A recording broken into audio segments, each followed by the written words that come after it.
Bakit nga ba kailangan pa mag-tourist visa papunta dito sa United Arab Emirates? Tapos pag nakarating na rito, ay saka maghahanap ng trabaho.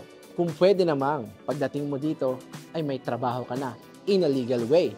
So itong client na susunduin natin ngayon dito sa Dubai Airport Terminal 1 using agency hire process, tanungin natin siya kung ano ba yung ginawa niya, kung kamusta ba ang pag-process natin ng OWA niya, OEC at PIDOS with the help of our recruitment agency in the Philippines. Samahan niyo ako at tanungin natin siya kung paano ba yung ginawa niya. At nabalitaan ko din na itong client natin na susunduin dito sa Dubai Airport Terminal 1 ay ex-OFW pala. So, tanungin natin kung anong nangyari, kung ano yung mga pangyayari sa immigration. Let's G!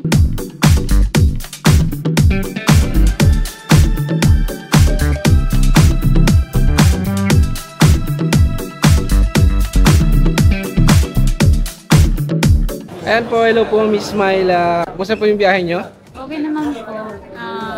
Medyo kaba pero okay lang. So, mahaba po yung biyahe nyo. From Philippines, 9 hours. 9 hours. So, kamusta naman po yung pagpasok nyo sa immigration sa Pilipinas? Ano po yung mga papel na hinahanap sa inyo ng immigration officer natin? Ano lang siya? Passport, visa, saka ticket. At saka ticket. Yun lang. So, Wala nang hinanap na iba. Pumunta po ba kayo dito is pagdating nyo dito may trabaho na kayo? So, employment visa po tayo. So, meron po kayong binigay na OEC, May binigay. OWA, tsaka yung nagpidos po kayo sa Pilipinas. Nagpido sa Pilipinas. Ayan. So, saan po muna kayo sa Pilipinas? Sa, ano po, sa Davao. Davao. So, balik, nanggaling pa po kayo ng Davao, tapos pumunta po kayo na Manila.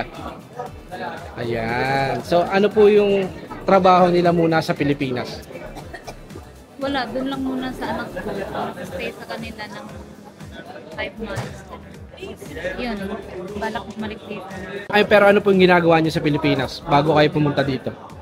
Tumutulong po sa maliit ng natindahan ng kaibigan ko habang naghihintay ko ng Gaano po katagal yung inabot ng mga documents nyo bago kayo makalipad papunta dito sa UAE? Kasi nag-start wala pang 1 month. Wala pang 1 month? Walang 1 month. Mabilis lang po yung process. So ano naman po yung masasabi nyo sa pag-process ng mga documents ng ABA sa mga papel nyo? Masasabi ko is okay siya. Siyempre lahat tanungin mo 'di ba para sure. Pero kampante na ako nung update ako doon, update din sa Pinas, update din sa Abu Dhabi. Sabi, mas okay pala dito kasi nakita ko minsan sa Facebook tapos sa YouTube. Sinerch ko siya. Tapos mayroong after 9 days, may 5 days, may 4 days na napapaalis po kayo. Ang bilis. Mabilis lang po yung process natin. Kaya sinabi ko doon, pwedeng i-try mo nga dito kasi wala na akong time, gano'n. Saan nyo po ba nakita yung ABA or Albabalabet? Ay, sa Facebook. Sa Tapos Facebook. sinerch ko kayo sa YouTube. Ayan. Sino po ba kausap natin dito sa ABA?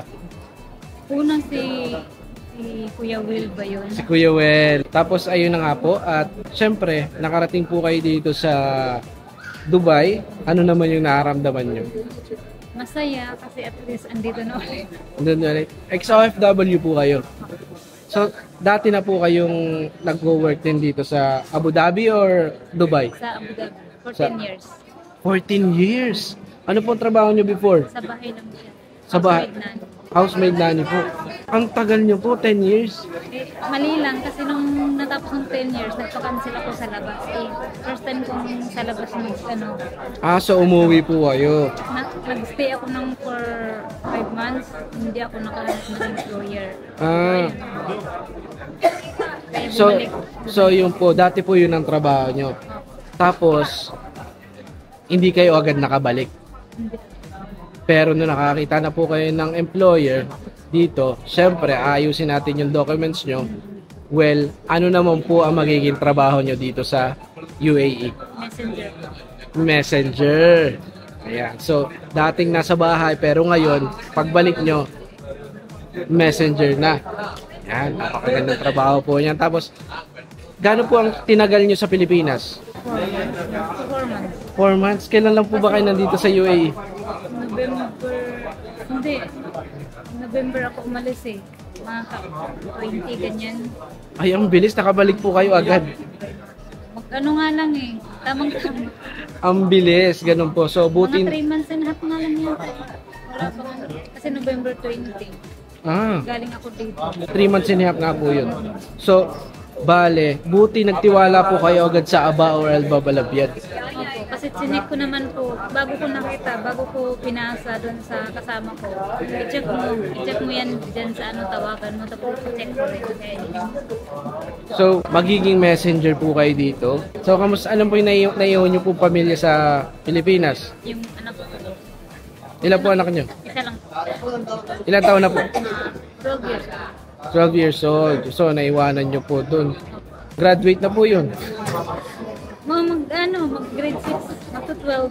Magta-12. Grade 6 lang. Grade 6 na po. Mag-grade 6. Yun. So, syempre, si Miss Myla ay nakarating dito sa UAE ng may trabaho na in a legal way with the help of our recruitment agency in the Philippines and of course ng Aba or Alba Balabiag. Ay, nandito na siya.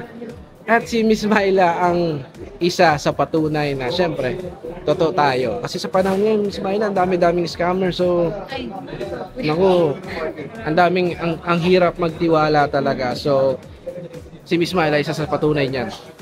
Kasi nandito na siya. At may trabaho na. So, yun, maraming salamat po. At sana mas maging okay pa po kayo dito sa UAE. At maging okay po yung trabaho nyo. At sana, wag mo muna kayong umuwi agad.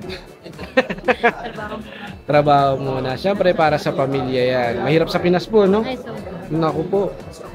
iba yung presyo dito sa doon. Yun, parang mas mura po dito, eh, no? Mas mura dito. Mas mura dito at saka talaga makakapag-ipong ka. So, yun po. Maraming salamat po at congratulations. Ito yung sinasabi natin pag nagwe-welcome tayo sa Dubai ulit. So, welcome ulit dito sa Dubai! Thank you so much po. Are you an employer who wants to hire staff from the Philippines but don't know how to start the process? With the help of Aba or Alba Balabiad, we will help you for all the documentations to bring your staff from the Philippines to United Arab Emirates.